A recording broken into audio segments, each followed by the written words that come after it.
questions.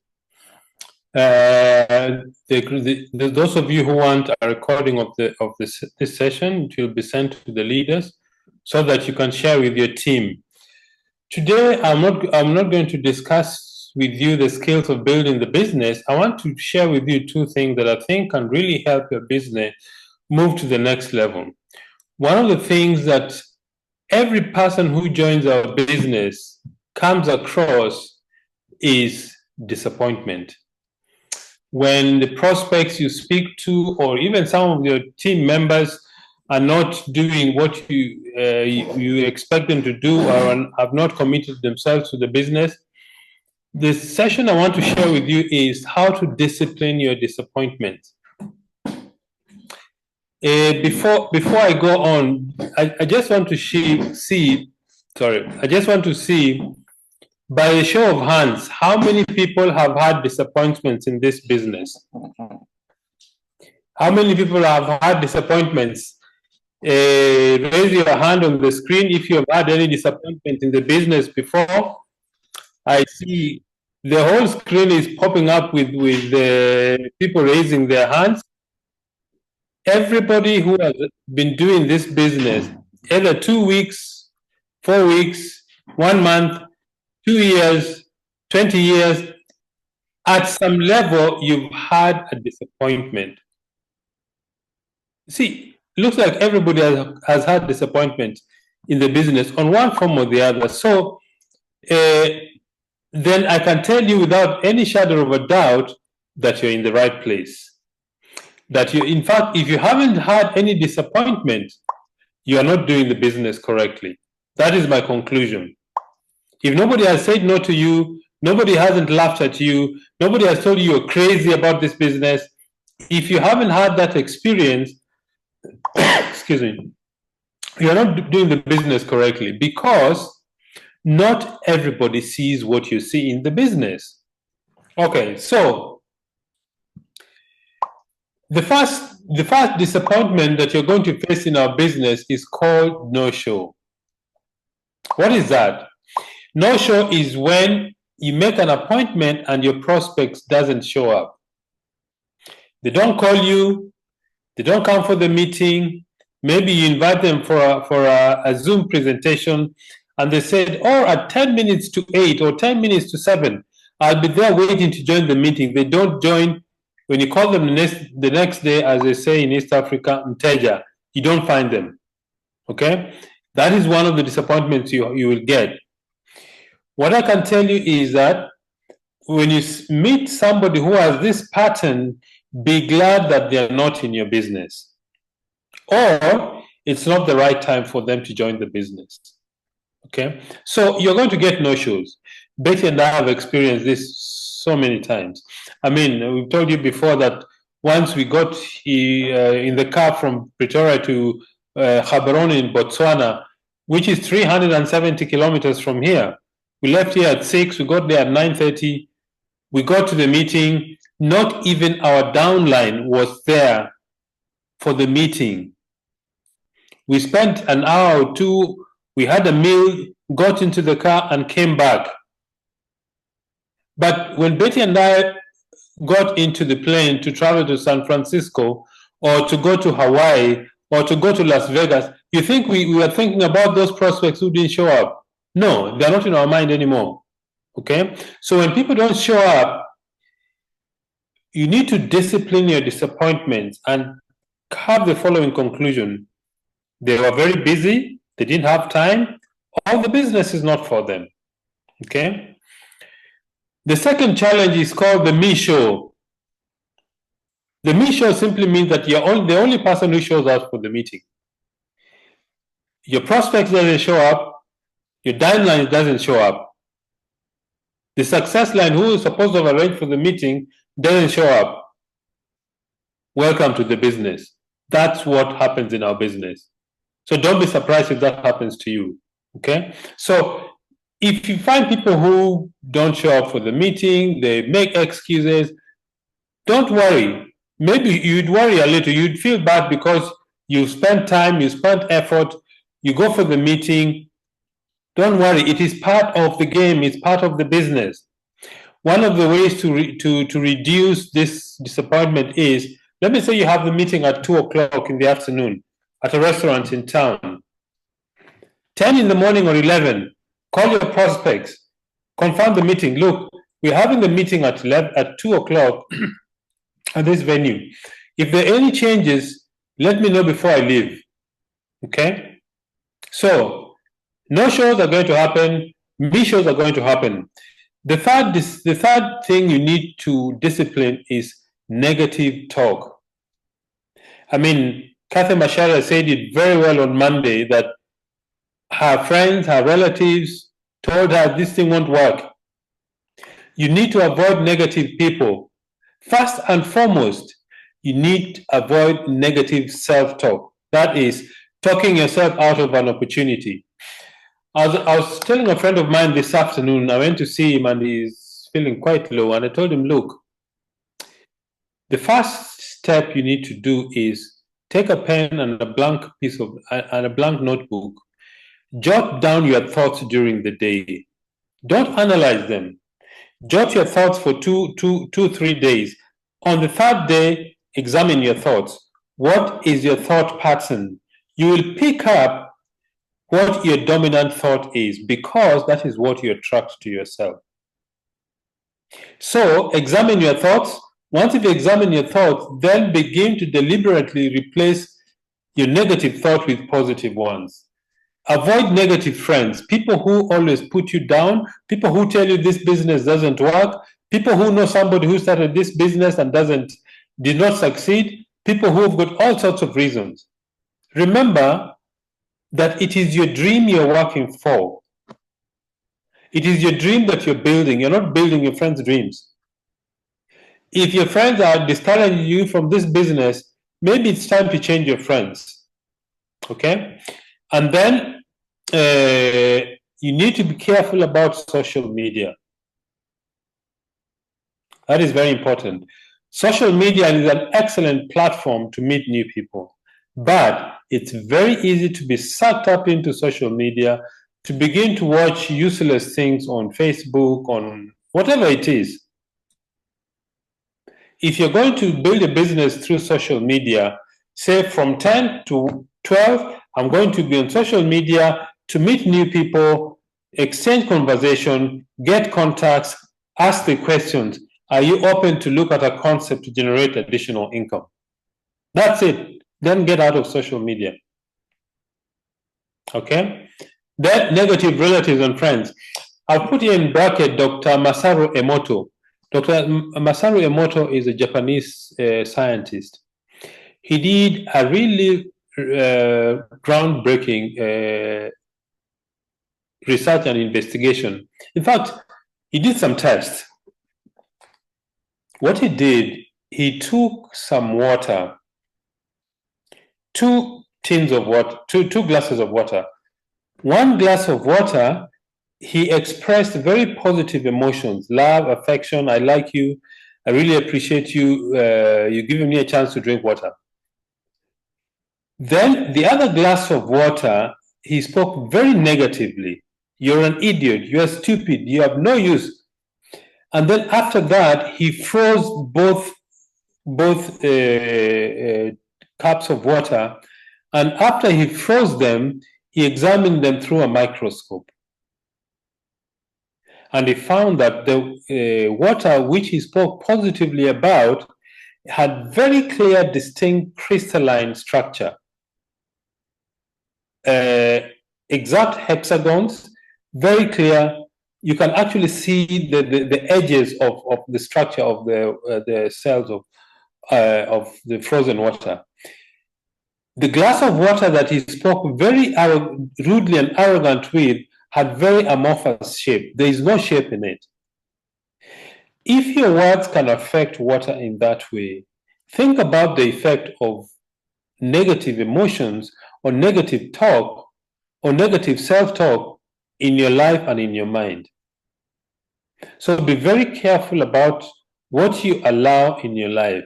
Friends, relatives, yourself, the books you read.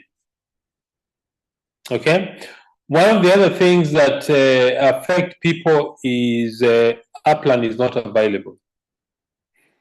Or people complain, my upline is not helping me. My upline doesn't show me the way. It doesn't support me. Listen, when you get your check, does it go to your upline? It comes to you. So it is important for your upline to help you. If they are wise, they will help you grow your business. They will help you, they will guide you. If you feel down, call your upline. If you feel negative, call your upline. If you feel positive, speak to your downlines. Speak to your success lines, people in your team. But if your upline is not helping you, if they're not helping you with the business, come to this conversation with yourself. Okay, I've started this business. My upline is not helping me or my sponsor. All right, I am going to build this business with or without my sponsor. Look for somebody else to guide you. I mean, when Betty and I started, our sponsor quit the business within a year. That didn't stop us from building a business. So don't use your upline or your sponsor as the reason for non-success. And then customers who complain about the price and service, you will always get, or customers who change their minds, that will happen, okay?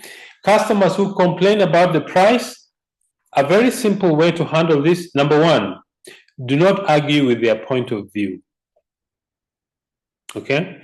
If you, let me say you supply your customer with ProVitality and say, oh, these products are very expensive. Don't disagree with them, just say, yes, the products are pricey because they are excellent products. The example I normally like to use is a Mercedes an expensive car if you compare to a Toyota? Yes, it is. Why? Quality. All right? Or people who complain about poor service. This you can do something about. In fact, it's better for customers who complain about poor service because it shows you that you need to improve. It shows you that you need to change something. I would rather have a customer who complains than a customer who doesn't say anything and you never see them again. Because a customer who complains shows you what you need to change. Or a customer who changes their mind. You can't avoid it. All right? Just make sure that, in fact, when you order something from your customer, just ensure that, yes, they have actually ordered the product, and keep reminding them, tell them, look, I'm ordering the product that you wanted. I'm going to receive it tomorrow, the day after, I'll bring it to you. Or, if possible, ask for a deposit. Okay? So these are the simple ways you need to discipline your disappointments. All of us will have disappointments. All of us will meet negative people, but it just depends on how you want to deal with it. Very simple things that will help you also develop a positive attitude. Number one is pay attention to your goals and dreams. What is it that you're doing in the business? Why do you want to achieve whatever you want to achieve? Write your goals and have them directly in front of you. Number two, engage in IPAs, income producing activities daily. Have a very simple daily method of operation, DMOs. Read good books daily. There are hundreds of books you can read. I can recommend for you Think and Grow Rich by Napoleon Hill, How to Win Friends and Influence People, excellent book. The Magic of Thinking Big by Dr. David Schwartz. All those are excellent books to read. Buy and read. I don't know about Kampala or Dar es Salaam, but the people who are in Nairobi, there are hundreds of books on the streets, very well priced. In fact, quite a number of my books I buy when I'm in Nairobi because the prices in Nairobi are almost 40% the prices of the same books here in South Africa. So buy good books and read at least 15 minutes every day before you go to sleep. Why? Because the last thing you read before you go to sleep starts operating in your subconscious mind. And then keep friends who encourage you and are goal-oriented. Don't keep friends with people who complain all the time. Because remember, if you keep company with thieves, if you keep company with 5 thieves, it's just a matter of time before you become the 6th one. If you keep company with positive people, just with time, you're going to be a positive person. So keep company with people who encourage you and are goal-oriented. And then exercise daily, walking, running, weightlifting. When you exercise, you trigger hormones that they're called happy hormones. Okay? So exercise daily, even if it's 15 minutes. If you don't have to have weights if you're weightlifting. Use your body as your weight. Do squats, do lunges, do press-ups, do sit-ups. All these ways so that you strengthen your body, and if your body is stronger, your mind is also works better. So those are simple ways to make sure you're in a positive mindset. Then the last thing are people skills. We've been covering this through the book of How to Win Friends and Influence People by Dale Carnegie. Today I want to discuss with you how to listen to complaints. Because if you haven't met anybody, if you have not met somebody who's complaining, you're not doing the business properly, or you're not living with others. You will always find people who like to complain. How do you deal with people who complain? By asking questions and listening without interruption. Because remember, the person who is complaining has a better idea about what their problem is. You don't have an idea of what their problem is. Okay? So listen to complaints and do not interrupt. How do you do this? By asking questions. In fact, when you ask questions, people realize that you're actually interested in them. So listen to complaints by asking people questions. I was reading in this book that there was a customer who was complaining about so many things. So the salesperson decided, okay, I've had this guy complaining many times. Let me just sit down and listen. So he spoke and he asked questions. He spoke. He's saying the product is expensive. They are difficult to get. They didn't get the right quality. So the salesman kept asking questions and kept asking questions and kept asking questions. After about 10 minutes, the guy said, maybe I'll just go and use it. I don't mind. And that's the end of it. Okay? So listen to people who complain by asking questions, and then you don't interrupt them. The second skill I want to suggest to you is let people own their ideas. There was a sales manager who running a motor company, and the salespeople were very, very deflated. They were not excited about their work, and he tried speaking to them for a long time. They did. So one day he got an idea. I called them for a meeting, and he asked them, all of you have been working in the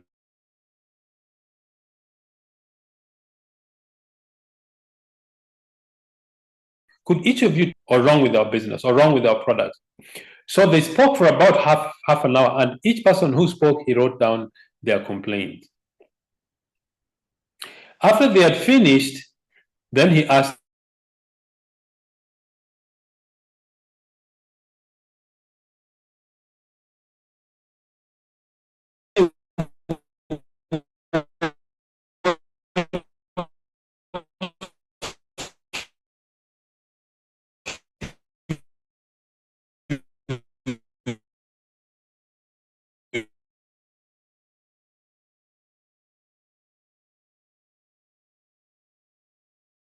gave the people the chance to speak about their challenges. And the last one is make every effort to see the other's point of view. Why is that important? This is important because everybody has a point of view that they want to express. 3 companies wanted to sell their upholstery to a motor manufacturing company, the people who make chairs and the inside of a car. So 3 companies send their quotations, specifications, and their costing. So one of the companies, the salesperson was going to give his presentation, but that morning he had a throat infection and he couldn't speak. But anyway, he showed up for the meeting, he told his the managers, the people who are interviewing, I'm sorry, he took a piece of paper and wrote down, I'm sorry, I have a throat infection and I've lost my voice. So the manager, the leather engineer for the company started explaining to them what they're expecting, and they all spoke without him saying a word. The only thing he did was to agree. After about 45 minutes, they told him, okay, we'll give you the job. They gave him a job of $1.6 million. That was in the 60s. And that was a big deal. Why? Because he kept quiet. He let the others he let the others have their own point of view. So we can do the same in our lives. We can do the same in our business. If we really want to help people in our team grow, let's learn how to listen to people. Let's learn to listen to complaints, and let's learn to have people get what they need to say about what their needs are. So, ladies and gentlemen, I want to thank you very much for attending this presentation with Betty and myself. I hope some of the ideas we have shared with you is going to help you in your business. On Monday, we're still having our normal Monday presentation, so you'll get the link for the Monday presentation. So thank you, good night, and God bless.